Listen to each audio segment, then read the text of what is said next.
Welcome to the Tech Egg. Don't get scrambled. Enjoy the video. In this video, I will show you how to make Zozzona pasta. This incredibly flavorful dish comes together quickly with just a few key ingredients.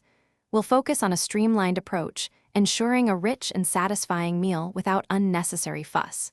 You'll need guanciale, pecorino romano cheese, eggs, and your favorite pasta.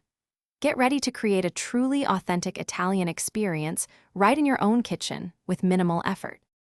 First, let's prepare our flavorful base. Dice 200 grams of guanciale into small, even pieces.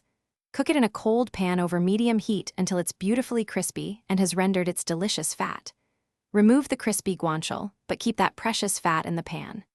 In a separate bowl, whisk together 2 egg yolks, 1 whole egg, about 100 grams of grated pecorino romano, and a generous amount of freshly ground black pepper. This mixture will form the creamy sauce. Now, for the pasta. Cook 350 grams of your chosen pasta in generously salted boiling water until it's perfectly al dente. Before draining, remember to reserve about 1 cup of that starchy pasta water. It's crucial for our sauce. Drain the pasta and immediately transfer it to the pan with the warm guanciale fat. Quickly add the egg and cheese mixture, stirring vigorously and adding a splash of the reserved pasta water to create a smooth, emulsified sauce that coats every strand. To finish, stir in those wonderfully crispy guanciale pieces you set aside, along with a final flourish of freshly ground black pepper.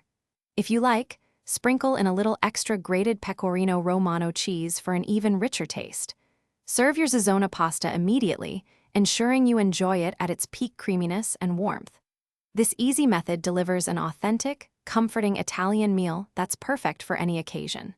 Buon appetito! Thanks for watching. Consider subscribing if I helped unscramble your problems.